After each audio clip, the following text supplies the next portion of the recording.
Yo, what's good guys? This is Nightwing2303 from WearTesters.com. Today we're going over my first impressions or initial thoughts on the Air Jordan 32. If you guys don't frequently visit WearTesters.com, you might not know this information already, so I'm going to just tell you real quick. The shoe releases on October 18th in this black and red colorway. It's known as the MJ Day color, and the shoe's retail price right now is scheduled to be $185. Now, as far as the shoe is concerned, the initial leaked image was this guy right here. Clearly it pays homage to the Air Jordan 2, much like the Air Jordan 31 paid homage to the Air Jordan 1, taking design cues from the original model, such as the lizard embossed side panel, as well as the TPU heel counter. Then we saw Carmelo Anthony wear a triple black wear test version of the shoe. That I wasn't a fan of. I really don't like all black sneakers, so to me it wasn't a great representation of the shoe itself. Then we saw an artist rendering, and while the rendering was definitely cool, it was one of those things where you kind of wanted to see the actual shoe first and then see, artist renderings of it, because that would be like, oh, I like the shoe, that's a cool picture. But instead it was a reverse thing where it was like, yeah, that's a cool picture, but what does the shoe really look like? That's kind of how I felt about it. But it was a really good, accurate depiction of the sneaker, because today the shoe actually leaked, and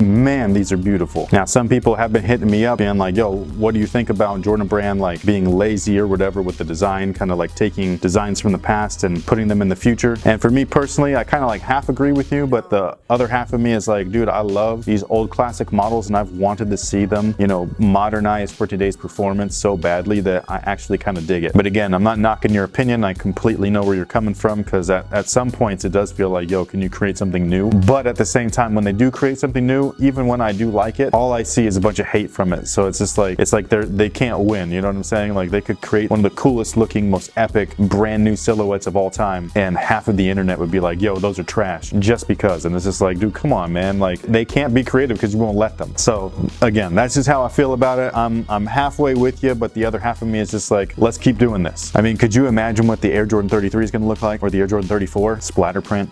Man, the Air Jordan 35, a reflective tongue. Yo, dude, the Air Jordan, what is it going to be? 43, is it? The Air Jordan 43, if they even make it that far, with the Air Jordan 13 mixed in. Come on, guys, it's gonna be sick. Now, as far as tech specs are concerned, the upper looks like it's completely made out of Flyknit. That would be a first for the Air Jordan line. And then the rear section, like I said earlier, definitely pays homage to the Air Jordan 2. I think it looks great. I just, it's one of those things where that's some of my favorite features of the Air Jordan 2, so I'm glad to see them on here. Now, one thing that I think they are missing the mark on completely with these new models is the outsoles themselves. As we all know, the Air Jordan 31 really didn't have great traction. That was the one knock on the shoe. The shoe was perfect all the way down until you got to that bottom piece. Now, if they would have put on the Air Jordan 1's outsole, it would have been the best shoe of all time. And I'm not even playing, man. Like, I'm not talking about like the best shoe of that year. It would have been the best basketball sneaker of all time. Now, with the Air Jordan 32, I think that they should have done the same exact thing. The Air Jordan 2's outsole still performs today. I've played in the shoe myself. I actually really like the Air Jordan 2 on court. Full length air, great upper materials and fit. And then again, the traction it's solid, dude. If you have not played in the Air Jordan 2, I highly recommend trying it out. It's one of the few early model Air Jordans before the Air Jordan 10 that plays really, really well on all fronts. However, if they would have incorporated the Air Jordan 2's outsole onto these guys, I think that it would have been fantastic. It would have been a no-brainer, dude. Like, it would have been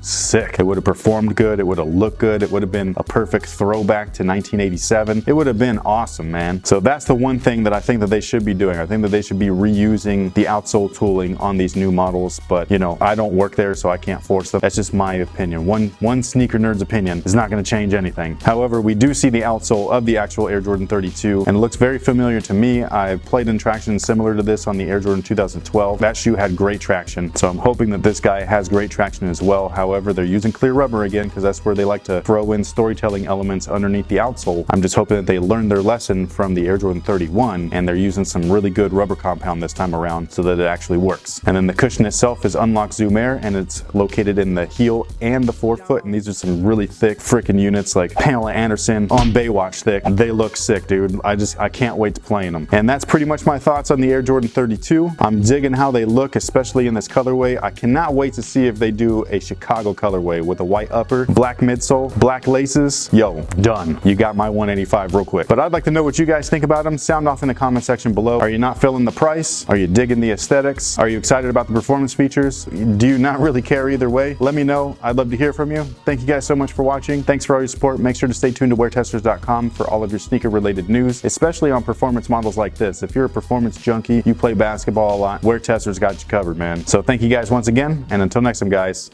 have a good one.